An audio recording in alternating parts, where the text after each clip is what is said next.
going on? What's going on, my good people?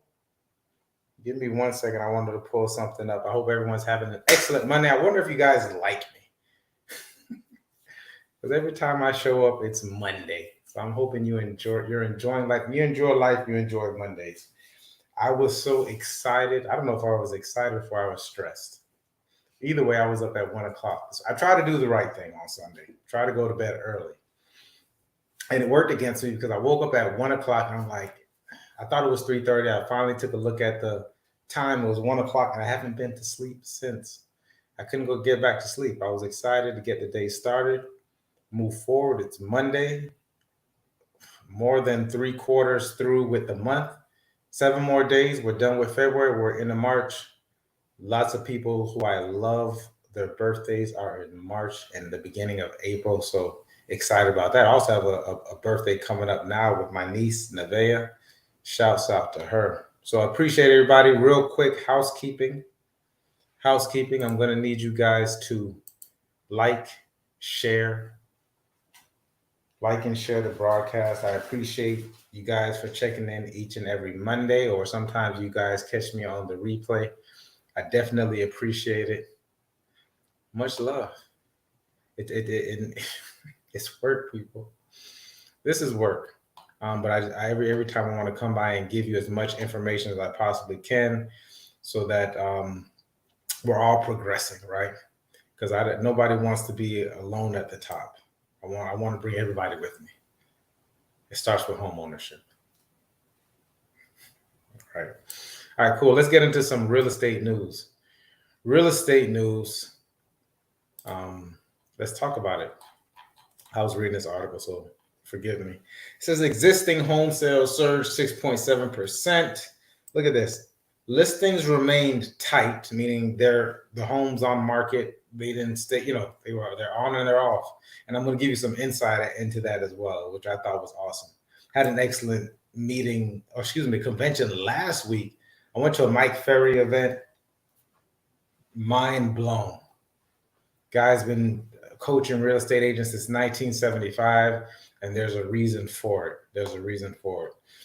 So I'll get into a little bit about this later and give my thoughts on it. This article, as I normally do at the beginning of the show.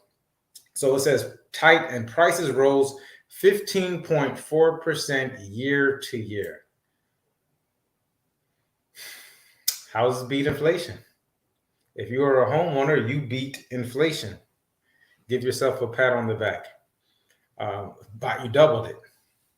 Existing home sales rose notably in January. And people always say, and I'm going to dispel a lot of these different thought processes, or just what people think is actually happening as opposed to what is actually happening. I'm a numbers guy. I like to see the numbers. It has to make sense to me. So we'll get into it. Month over month, each of the 4 major U.S. regions, including the NAR's monthly reports, saw increased sales. Yep. I mean, last year we did in Palm Beach County, what was it, $26 billion worth of real estate sold. And we'll get into some of that as well. So some numbers in regards to what's going to happen this year, what's projected. Total existing home sales, completed townhomes, blah, blah, blah, climbed 6.7% from December to adjusted annual rate of 6.5 million in January. Year over year sales fell 2.3%. Okay. That's interesting. I guess that was in December, people, with Christmas and not. It was that Omicron was very interesting in late December, early January. Very interesting. Buyers were likely anticipating further rate increases, or flu, whatever you want to call it.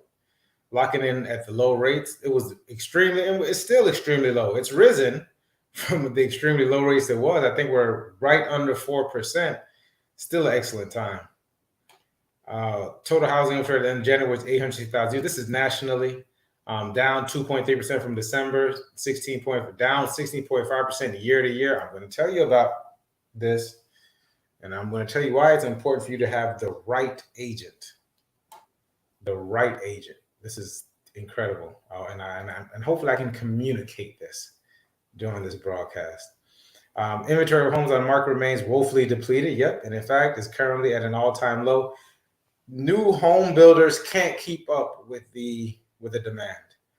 So there's supply problems happening, and I think that that's the biggest thing is just the supply and logistics. According to you, home price at five, because there was like a, I'm sorry, forgive me, there was like a shortage of timber or wood, and nobody understood why. According to you, home prices at 500,000 and below are disappearing.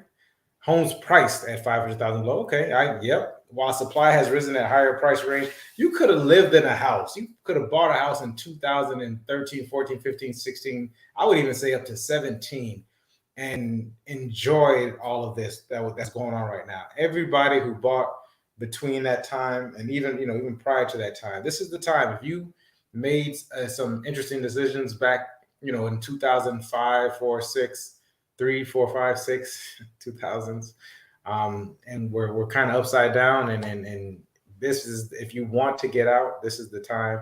You can get out and some, right? There are more listed at the upper end. Homes are priced above 500,000. Well, most people can't afford homes above, 500, 600,000. So I can see that. The median existing home price for all housing types in January was 350,000. When I first got into real estate sales, this 350,000, and this was in 2016 or 17, is when I got into sales of real estate. This was about 270. It's like 270. Now we're up $80,000, which is interesting because especially with appraisals. So I'm wondering what the appraisers they need a little bit of help.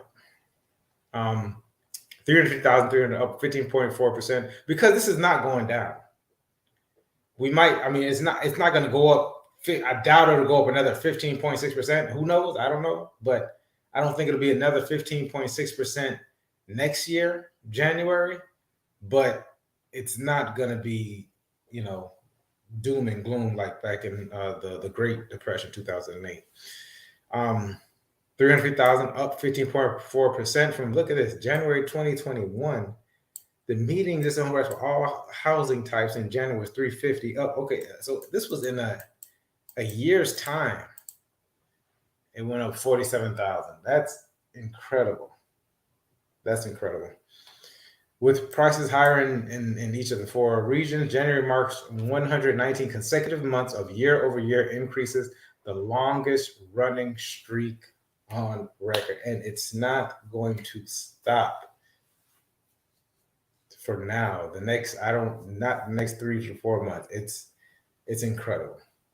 So you have to have the right strategies when you're out looking. By the time the house hits the MLS, it's too late.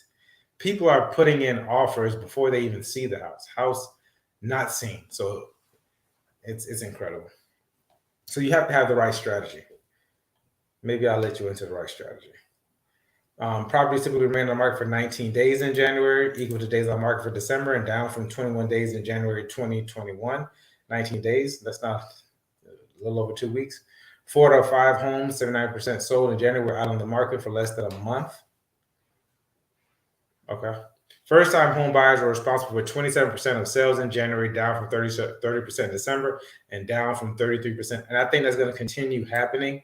A lot of first-time home buyers they're scared of the marketplace. Tough to compete. FHA mortgages are definitely tough to compete. You have to have the right lender. There are some really good lenders out there. You have to have the right lenders. You have to have the right lender. I don't care what anybody says. It's apples. You got to compare. There's a difference. Lenders, agents, even title companies, there's a difference. And most people don't get to see that difference, which is sad. It's tough. First, some moderate income home buyers who barely qualify for a mortgage. Let me see if I want to read any rest of it. According to Freddie Mac, single family condos. Okay, this is just some of the stuff that you've been seeing. It's interesting though, because the Northeast is not necessarily, and this was interesting because I was talking to some agents, some top producing agents from the Northeast, and they're not seeing this. Like Florida, Texas, all the free states are really we're really doing a great job. We're really doing a great job. We're doing some great things here. You know, the governor is not letting our economy suffer. So shouts out to our current governor, and shouts out to the agents that are making a difference. Let's talk about real quick the low inventory. What's happening is that you cannot. I mean, of course, the MLS is a powerful tool. Never take away from that. It's great when things come out on the MLS. You do have to be prepared when it comes on the MLS to compete like what it's like on the MLS. So if you're going to put your home on the MLS and you have an aggressive agent that understands how to market and expose your home to the right buyers, you're going to continue to see this. I mean, you don't even have to be great. You can kind of be good to see this. But imagine if you had a great agent, it would be even better. Now, that's for sellers. On the buying side, you need an agent that's not just sitting back and sending you lists on the MLS. That is not going to get the job done. You're not going to be satisfied with it. You're probably, I mean, I still say buy a property. It's something that you can afford. You may have to bid on some things, but you need an agent that's going to go out and find you the property and go to those neighborhoods, door knock, call, whatever it is. And it may not be the home that you want to be in, but it'll be at least the community that you want to be in. And if it's a condo, even better, because you know all of the ones that are on the stacks are on the stack. So find you the right agent, find you the right lender. If you're looking to buy a home, or if you're looking to sell a home, etc., find both. And it can be done. You can actually sell right now high and find a pretty good price home property if you're working with the right agent. I'm telling you, people, this is what's going on right now. This is how you need to move. Okay, excellent.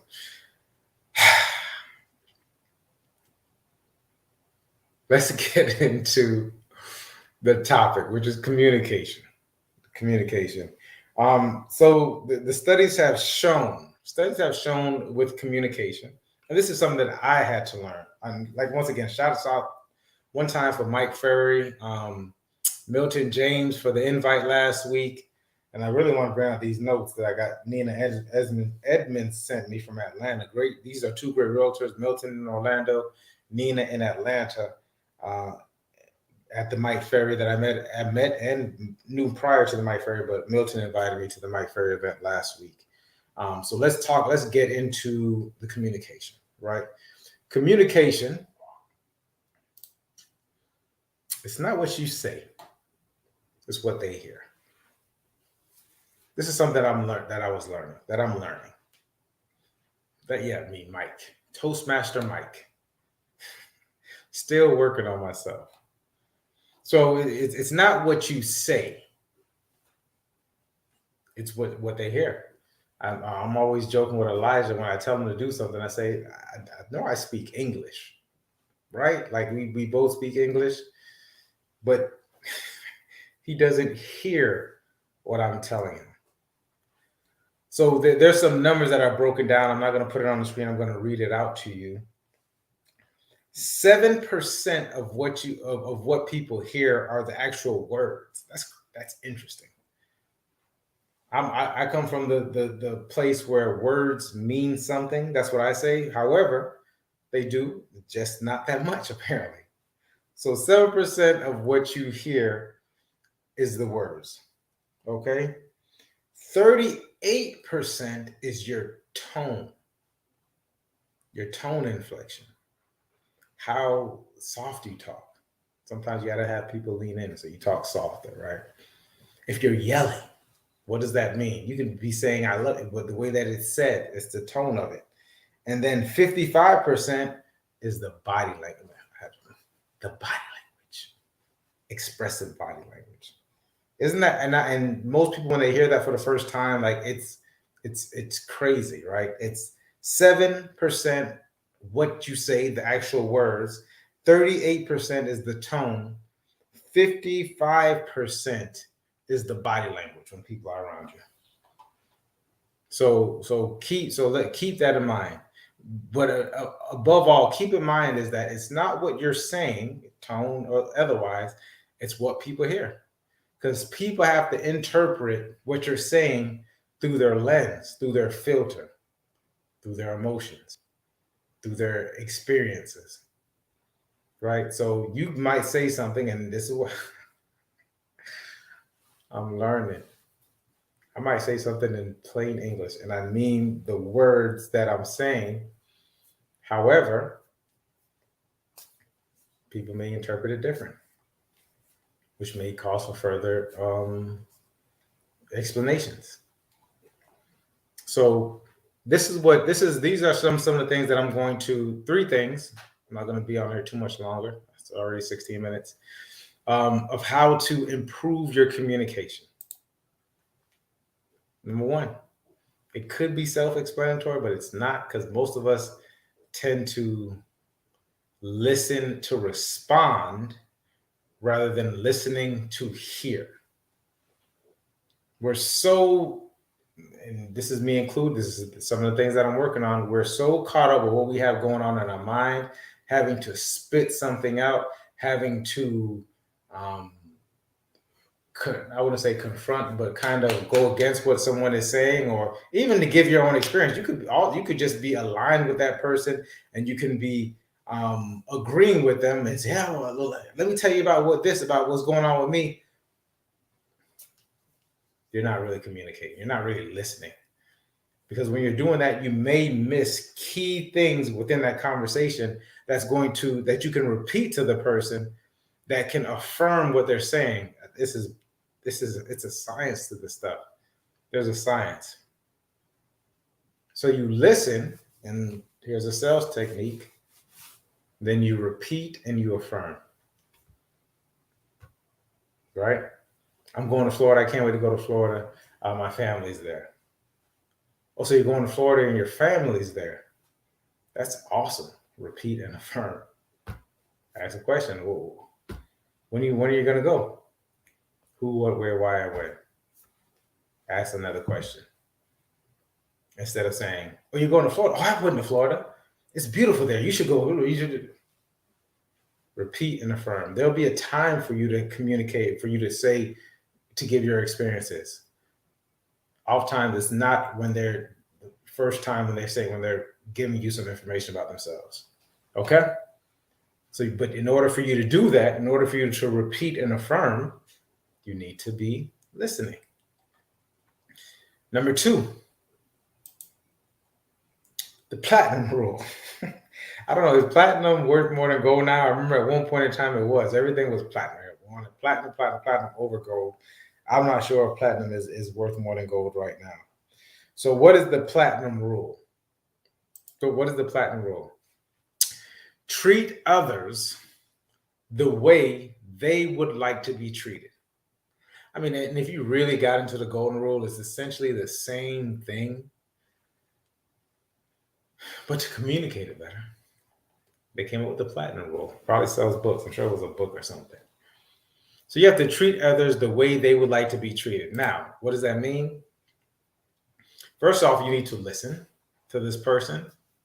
That was the first rule. The second is you really have to get into people's personalities. And there's 4 major personalities. I think I went over it a month or so ago.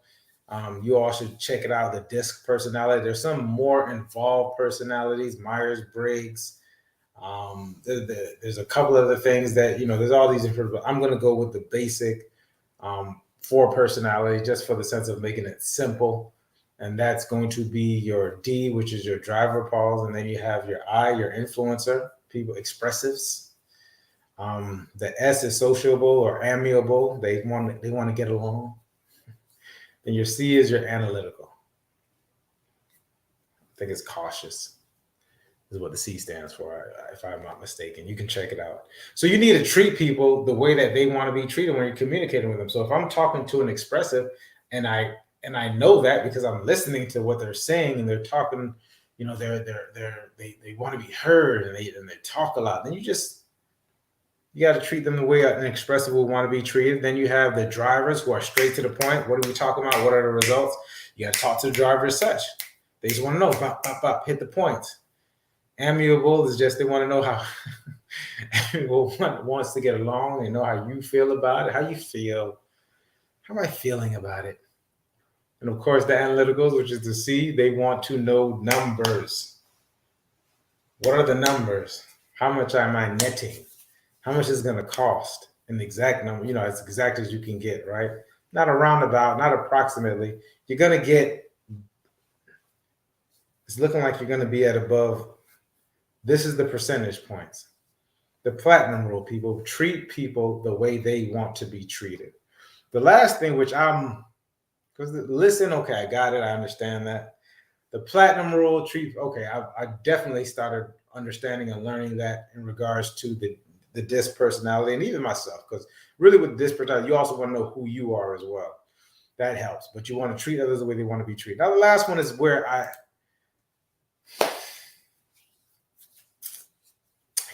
can use more help with. Anyone who knows me knows that I'm even keel. I walk the same pace. I always used to say, if I'm anxious or nervous or in a hurry or looking anxious, everybody should be nervous, because I'm just an even keeled person. However, especially in sales, but also people like enthusiastic people, energy. People want this energy when they come into the room. When you're communicating to someone, you got to get excited. Whatever it is, excited, whatever they are, they might be mad. You got to have, but the people want this energy. They want this while we're having the conversation, this give and take of the energy. They have the energy, you have the energy, and it's going back and forth, and people are feeling it. The way that you talk, that's your tone has a lot to do with your energy. Of course, your body language as well. And then and how you can help with your words is by saying energetic things. My favorite thing is saying is absolutely. That's my thing. When I say absolutely, like I start to get energetic. That's like one of my cues when I'm having a conversation. When someone asks me a question, if I can do so, absolutely. Right? That's that energy and enthusiasm, which I'm still working on. I'm working on all of them, but enthusiasm and energy is something that I definitely like in. Like I said, I'm normally a very even keel person, meditative state. Just a big time thinker, so I'm just waiting to say, for the words to come out correctly, and that's it. Listen, people, I appreciate you all checking me out. I thought it was going to be a quick show. We're running up on about 25 minutes. Remember to please like and share, comment. If you have any questions in regards to this, please let me know. Of course, Wednesday. Remember, guys, Joel has It Starts With Me, excellent show that he puts on where he's interviewing people from all walks of life, entrepreneurs, etc. Go check that out. And on Friday, this will be our last show in regards to stress, family/business, stress and pressure in family/business. Last week, go watch last week. Last week, I kind of got into a story of mine when I first left the city and went full-time as an entrepreneur, real estate professional in 2016, started talking about the framework that we use in order to work things through. Now, here's something. Last night, I told you guys I got up at 1 o'clock, I had some things that were on my mind, and I immediately went in and I started doing the framework. I started to identify, I started to list, I started to prioritize, I started to get active in regards to what I'm going to do. And then now I can go into the other three parts of it, the three legs, in regards to the consulting, taking a break, or putting it into pieces. Less is more. Excellent framework, people. I'm telling you, I'm using it myself. So check out the show, A Community Beacon, on Fridays at 6:30. Other than that, I speak kind of fast. I need to slow down. I love you guys. I will see you Friday. And not Friday, next week, Monday. I appreciate you guys for checking in.